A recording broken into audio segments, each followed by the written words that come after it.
Hey guys, Engineer Wannabe here, and today we're going to be reviewing the Omega Speedmaster FOIS, or the first Omega in space. Reference number is 311-3240-3001-001. This is, as I just mentioned, is the first Omega in space. I won't be delving in too deep to the heritage and history of this watch.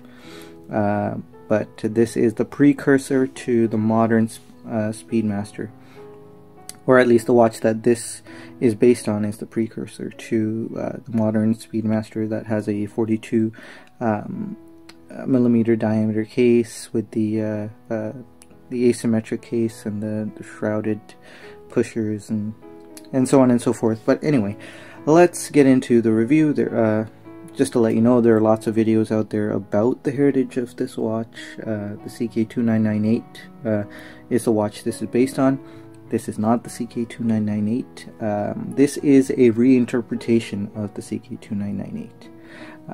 But anyway, like I said, let's get into the review. This watch has a 39.7mm case according to Omega. I'd say that's accurate, but we could call it 40mm. So 40mm case. It has a thickness of 14mm and a lug-to-lug of 47mm. So it's a very, very wearable watch. It is kind of a flatter case, and the sapphire crystal, which is on top, you can tell by that milky ring that everyone seems to hate. The sapphire crystal does make up a fair amount of that thickness of 14mm, and there's also a protrusion at the bottom here on the case back. And so this is a very wearable watch. It is kind of straight. The lugs don't curve too much, and so it can wear a little rigid. It doesn't melt into your wrist or anything like that, but it is a very nice and comfortable watch to wear. We have a chronograph movement here with the 3 subdials. This is the usual, or the modern day 1861 movement that is in the Hesselite version of the Omega Speedmaster. Speedmaster Professional. This is not the Speedmaster Professional, as you can tell on the dial there. It does not have the text that says Professional. But let's go back to the chronograph. On the right, or sorry, the left subdial, we have the running seconds. The right has the minute counter, and the bottom has the hour counter. The chronograph seconds counter is, of course, the main seconds hand, as is the case in most chronographs. The dial here is a matte black dial. It's got a nice texture to it. It's very subtle, though. And as you can tell, there's no anti-reflective coating. Not that this watch really needs it, but you can tell by my reflection there is no anti-reflective coating. And these hands are high polished alpha style hands. We have the running seconds, which is an alpha style hand as well, and therein lies really the main difference, or some of the main differences here from the CK2998 of the past. The running seconds used to be a baton or a stick style hand, but it's been changed into an alpha hand just to have a theme that the watch, the time telling hands all are alpha style hands, and the chronograph hands are all stick or baton style hands. And that's interesting, but I kind of wish that it did have a stick style hand for the running seconds as well, just to kind of keep that maybe not symmetry, but balance. It's a little unbalanced, but it's no deal breaker for me. You have a nicely applied, high polished Omega logo the old school logo over there, and everything else is printed on, and very crisply printed on. It's very nicely done. On the outside here, you have the tachymeter scale. It is in an a tachymeter bezel. It is aluminum or aluminium. So the tops of the lugs are polished, and the side of the case here is brushed. And the bevel, of course, is polished as well, which makes some very interesting reflections here.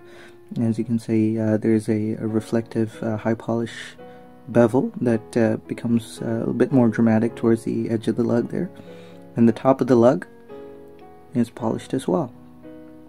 So it does play with the light very well. It's a nice piece to look at. The back is not a see-through case back. It is a solid case back.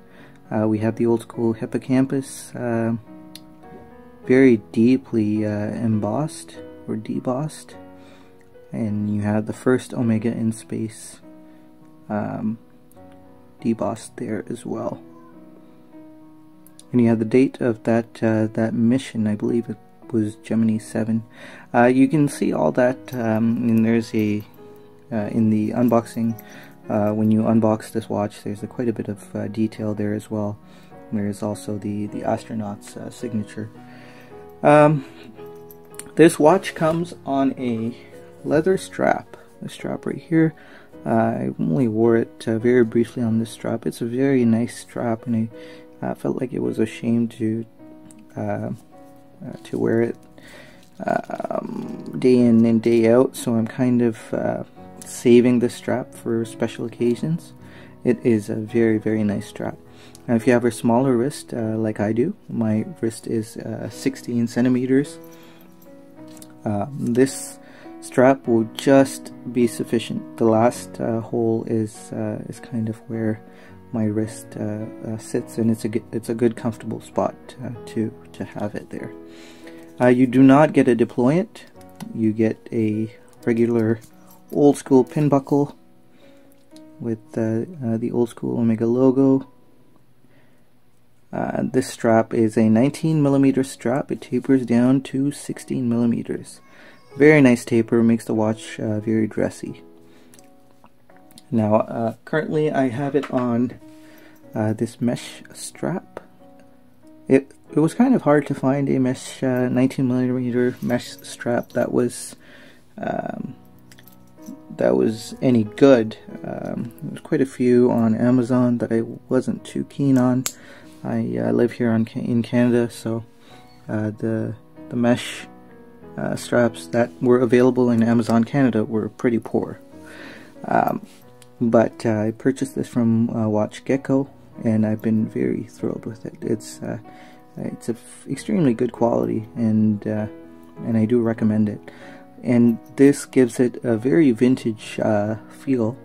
Now there are other strap options as well. You can get a Omega official OEM strap with some end links. I don't really recall the numbers, so you can buy a bracelet for not too much more money. It is quite affordable to get another strap or a bracelet for this watch straight from Omega. They do come with, if I'm not mistaken, folded end links and a stamped clasp. I am not too keen on spending $200 to $300 on that, so I'm really quite content with the mesh bracelet like this. I know there are options where Omega will provide a or you'll pay for a solid end link with a milled clasp bracelet, but I haven't put too much thought into it. I'm really content with this mesh bracelet right now, or mesh strap, along with the official Omega strap. This watch goes really well with all kinds of straps. Of course, there's the usual, the Bond strap. It looks really great on that. It looks really great on a strap like this. This is a sailcloth like strap I've had for a while. or for a little while. Very good looking on this as well. On a shell cordovan or shell cordovan strap, it looks really good, especially on this black shell strap. It looks very dressy, so you can dress this watch up really well. You can dress it down really well. It's as they say, a strap monster. I don't really like saying that, but it goes really well with a lot of straps. The movement here is the 1861. I think I mentioned that earlier. One issue with that movement is that it is not a column wheel movement. It is a a lateral clutch cam actuated movement. So not a desirable movement in the sense of what is expected from modern manufacturers today, especially at this price point. You are expected to have a column wheel vertical clutch chronograph, but this feels just as good, if not better, than my Zenith El Primero that I had, and I'm really impressed with the feel of this cam actuated pusher. It really gives the Zenith, which had a column wheel pusher or column wheel actuated chronograph, a run for its money. You reset the chronograph with this bottom pusher here, and everything is fantastic. Everything always lines up as it should at this price point. And I have no complaints about this movement. It's a bulletproof movement. Very happy with that.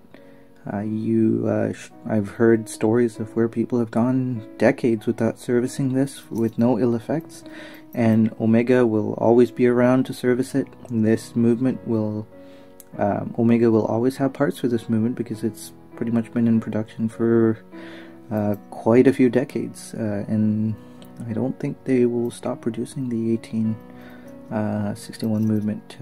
This, from what I can tell, is a bulletproof movement. I have not owned this for that long. I've only owned this for a month so far.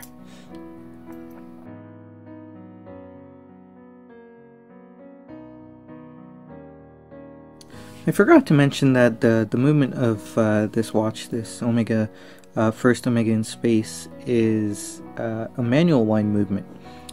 So you'd be winding this every morning or every other morning, as it has a power reserve of around 48 hours, which I found to be accurate, maybe a little less. So I do tend to wind this every morning.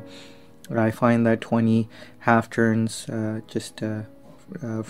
the tip of my finger to about there, is my usual winding motion, and around 25 half turns every day will bring the spring to a stop, and you will know when to stop because it will you will feel a massive amount of resistance once you get to the end. So don't if you have no experience with a manual wind movement, don't be afraid when the you start to feel a bit of resistance. You still have a good while to go yet before it is fully wound. But the fact that it is a manual wind does add to its durability. There's less stuff to go wrong. It's more robust as a manual wind movement, and so that is a plus in terms of this being that bulletproof movement that'll last until it's time for service. So that is something I do like, even though the fact that having an automatic movement is more convenient, the manual wind movement is more charming and more durable, generally speaking, of course. So that is a positive and a nice thing about this watch. The movement also beats at a somewhat low beat rate, 21,600 BPH. That is 3 Hertz. So as you can see here, you have a bit of a lower beat rate. If you see it over there, that would be replicated here in this running seconds hand. And because the running seconds subdial is quite a bit smaller, you won't notice it in day-to-day use, so the sweep may not be as important to you. Now, the accuracy of this movement has been quite stunning, actually. The argument for a high beat movement is the fact that it can be more accurate, but I find that this watch is running at around 0. There's no claim of regulation. There's no superlative chronometer or METAS certified chronometer rating here. It's just a Speedmaster. So I'm really impressed with how accurate this watch has turned out. Now, of course, it could just be my specific model, because Omega doesn't make any promises of amazing accuracy with this watch, but I am pretty pleased with the fact that I've got a really good model, but also I find just in the watch community that people do boast in the fact that the Speedmaster is fairly accurate, or really accurate, so that is a point to consider. So one con that I can think of on this watch is the hands. They have been called disappearing hands online. As you can tell here, since they are high polished and there's no anti-reflective coating on the crystal, at certain angles the hands can disappear. Now, that's the best that I can do. If you take a look at the running seconds hand, it's completely gone, at least to me on the viewfinder. It's completely invisible, and that can tend to happen on this watch. It was really bad on a Longines Hydro Conquest that I had. The hands would completely disappear, and it would be impossible to tell the time unless if you moved your hand around or moved your wrist around and tried to catch the light in a different way. This can be bad with the hands disappearing, but the Loom slots are big enough that the hands are still always visible, even when it's in this position where you can tell that the hands are kind of invisible. You can still tell the time, and so I'm okay with this. I was not okay with the Longines Hydro Conquest after a while. It got to me about how difficult it was to read in low light conditions. The Loom here is excellent. It's really potent. One complaint I have would be the minute hand here. The Loom is just a sliver there, and it can wear out before the rest of the Loom dies out. But on a full charge, it should last you for quite a few hours. Maybe not the whole night. The minute hand definitely won't last you the whole night, but the rest of the Loom application will last you the whole night. So guys, this has been a pretty long video, comprehensive review of the Omega Speedmaster, first Omega in space. I hope you guys enjoyed it. This really wasn't a review about the heritage of this piece. I think that is self-explanatory. It's a really cool watch, and is something very special. So I hope you guys enjoyed it. Let me know if you have any questions. I'll try to answer them to the best of my ability. And I hope you guys are all doing well out there. Take care, stay safe, and I will see you guys in the next video. Bye.